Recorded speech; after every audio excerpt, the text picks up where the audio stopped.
Welcome back to the Captain's Vlog.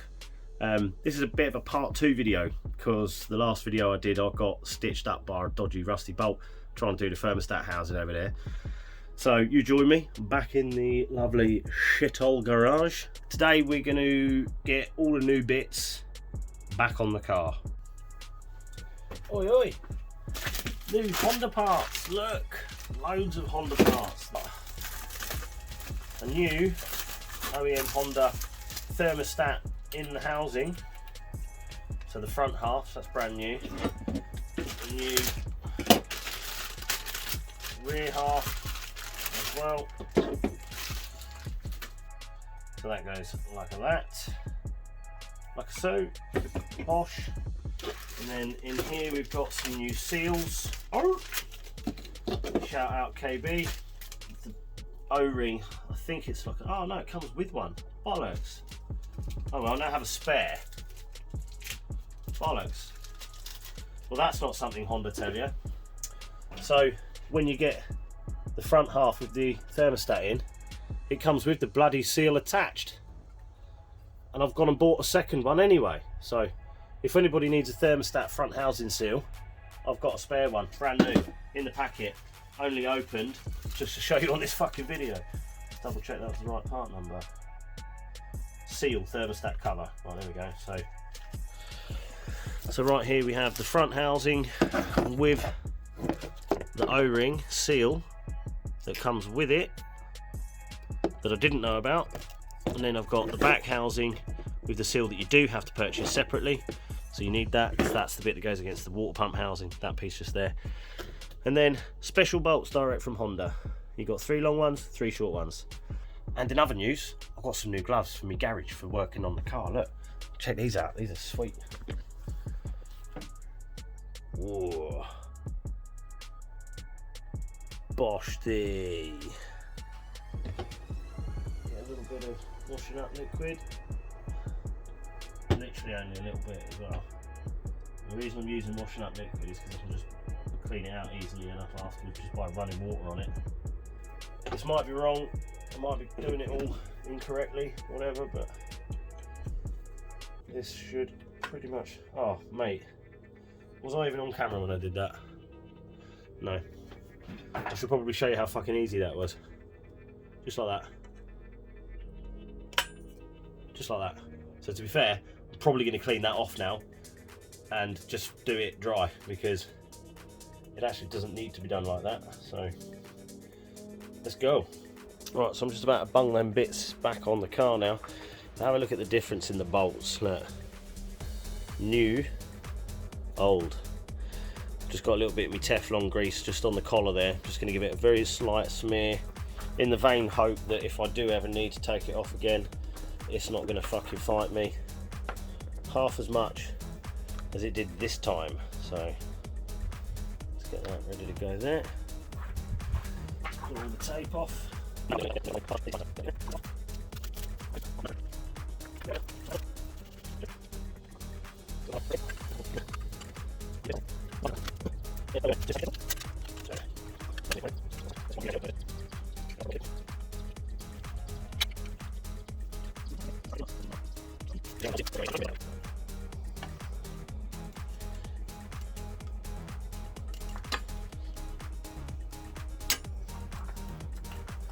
There we go, now she all fits in nicely. Perfect.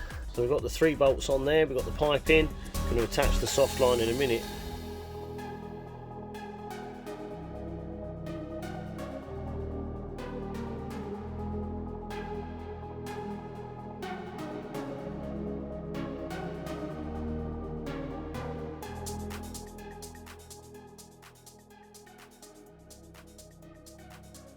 Right, first job we've got to do is take the bag off and get the old hose off.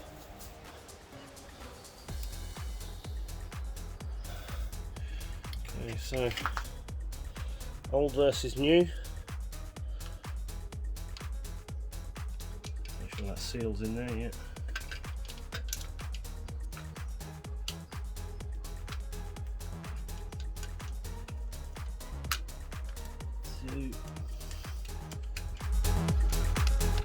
and 3.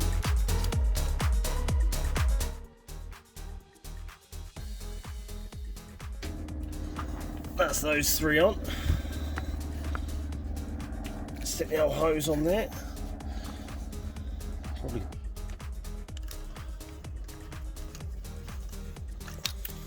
Bosh. There you go. That's actually a really straightforward job. Once you've got all the bits, new pipes on there. Only thing I haven't done is I haven't fixed that rear heater hose yet, and it's still dripping like a fuck fridge. So if we go around here, we can probably see there's a little bit of schmoo down there on the engine mount. We'll get rid of that, we'll sort that out. I'm going to buy some things and we'll get that fixed up, but there we go. New thermostat housing, thermostat back housing, all new bolts, new pipe, new knock sensor there. Just there's a couple £100 worth of bits. Like, this is the stuff that most people probably forget to tell you about, or don't tell you about, or whatever. But yeah, a few quid worth of gear there. So there we are. I'll take off. Yeah, Oshty. Nice looking in thick bulbs down in there. So I don't know if I covered it properly in the last video, but you actually do need to get both studs out to do the intake manifold. It is an awkward job, especially when you've got the fuel rail on. Oh, no. Mate, have you spotted the mistake? I've just spotted the mistake, because I'm a dickhead. Anybody knows where that goes? Mistake, eh? Reverse the steps, reverse the steps. Right, let's pause that a minute, because I've got to line up where the feeble goes. Right, I've got the gasket in there now, so that's a bit of a winner. The only reason I'm not taking the fuel rail off to get easy access to these is because it just pisses fuel everywhere. I can't be arsed of it. Right, so there we go. Instagram done. I'll finish it off camera because it's probably going to take me a while because I'm a noob. Alright, back again, 5 minutes later, and I've taken the fuel rail off, and now I can actually get access to all of the necessary holes. That does not feel nice. Where's it carrying in? These are super tight, but something doesn't feel too happy.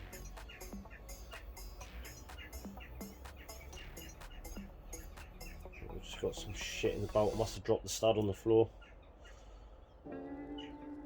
Why are you feeling so strange? Let's get the light. We may have to run a little bit of a tap through there. Oh yes, not looking too clever that. Hey, guess what? Some threads are looking a bit dodgy. I'll have to take the fucker back off again, and I? Hey? Back off again. I've already done the bolts.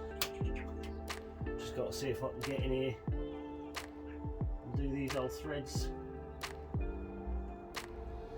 Feeling a little bit fucking dodgy. So, just getting a bit of a tap here.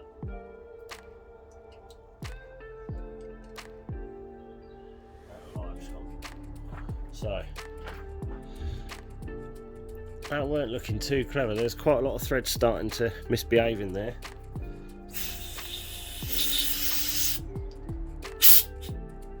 What the fuck is that? Take it all the way out. And again, you can see a bit of K20 cylinder head threads there. Not looking too Gucci. So, no idea where we got to when the phone kept ringing, but I've just done this whole tap, and now the studs thread beautifully into their homes. So that's a win, it's a success. It's a ball ache having to take it all off to do it all again, but if it's, you know, if you can do it right, do it fucking right. I mean, it's only going to take another little while, so it's no biggie really. And this one I just thought, well, whilst I'm here I might as well chase that out as well.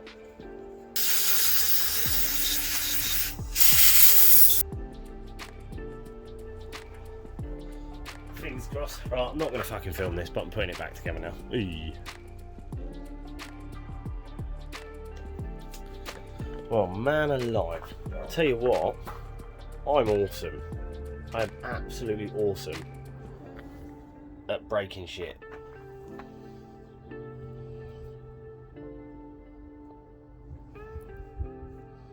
I mean, come the fuck on. Cheap shit. Just snapped clean off. Boomba. So now I have a hole right there, so I can't even prime it or try and start it or put coolant.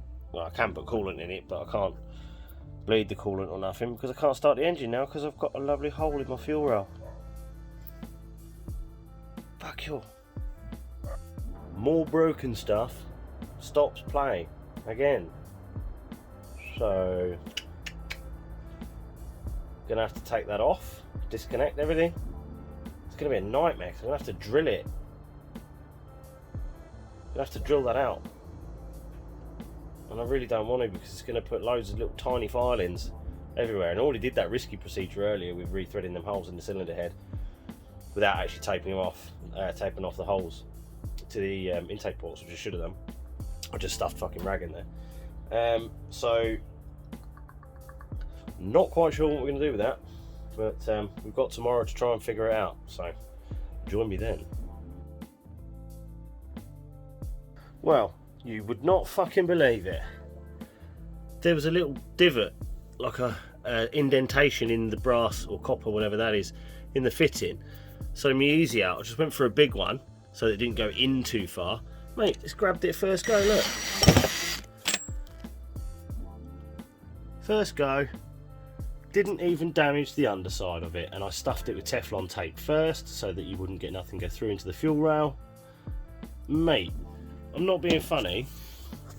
I literally came out here expecting a proper dogfight to get that out. I was revved up, ready for it. 20 seconds. That right there is a win. Come on. This is the one I made with the K-tuned hoses in it. Now this end is fine, but this end is got a slight leak now because I think this pipe's just, the measurements ain't far off. It's like less than half, well, it's just over half a mil probably, but I think because it's quite a bit stiffer, when you clamp it up it doesn't conform to the metal connection and pipe in the carburetor well. So I've had to do this before on another one for the engine where the sizes were massively out. So all I do is I cut a tiny piece of hose off, and then I get the Dremel tool out, and I just fucking get the rotary tool on it and just grind it down. It'll fill up all the space, and then when you clamp it, you'll be clamping it around this rather than just the metal hose. So this will fit snug over the metal hose, and then you just tighten it up over that. That should be plenty enough to stop the leak because it's not under huge pressure. But it's a trial and error, and I really like the K-tune hoses, so that's what we're going to do. Let's get on it.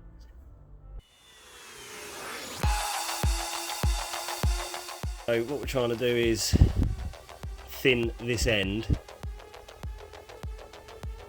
It's a bit imprecise, I'll be honest, but you can see how thick it was there, and that's how thick it is now. So just going to keep going at that until we get it somewhere near right, and then we'll give it a try. Well, that didn't quite work out. It was filthy. That didn't go to plan at all, so we've got a new plan. I found a piece of hose which fits beautifully snug on both the heater valve end and on the bulkhead fitting end.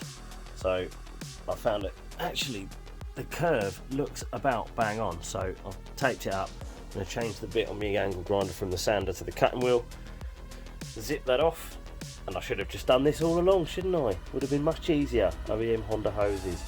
I did get quite a good way into my little shim, but then I slipped and I had an accident. Look, absolutely mullered a hole straight through it. Yeah, so bye. Right, these little 5-minute jobs are starting to piss me off now. So add this hose, and it's a little bit slack that end, or what, the other end, can't remember. So I made up a new little piece of hose with the same kind of bend in it, which is all good. But it turns out that that end is like 19mm internal diameter, and that one's 17. So had the same fucking problem. Anyway, had another piece of pipe which is the same both ends and appears to work. So it's not the K-tuned one, I get it, it looks a bit wank because it hasn't got the same things in it, but you can barely see it. It sits right at the back, and it's only so I can have a working heater. So let's try and bosh it back on the car, see where we get on. Okie dokie, we're back. Let's see if we can get this bugger on. Right, that looks like it's going to be Gucci, mate. Let's quickly see if the heater matrix slider will operate.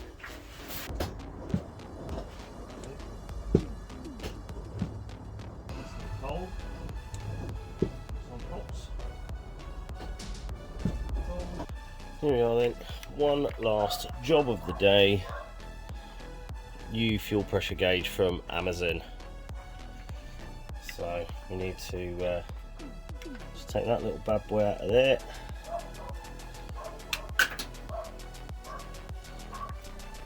Cap.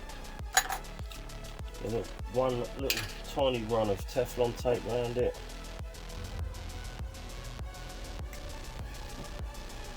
Try not to overlap it because it makes it too fat otherwise. Not a plumber, and here's hoping that this is the right thread type. Yeah boy. Yeah boy. Look at that. Get the wee spanner in there, boy. And the gauge is almost perfect. There we go. That's about as complete the engine bay's ever been. I finally got all the remaining Jubilee clips. That needs straightening up, I can't live with that, gap's too big there. Onto the air intake, and now it actually self-supports, which is a little wibbly, but it won't now twist round. So we've got the air intake temperature sensor put in there, so we've got aluminium pipe basically that much there, and then another alley pipe about that much there. So the only bit that's actually silicone is, like bare silicone, is this bend. DIY cost me about 30 quid to make. Fuel rails all sorted, coolant systems all sorted, heater hoses at the back are sorted, we're all plugged in. We're going to see if it runs and see what that fuel pressure gauge says.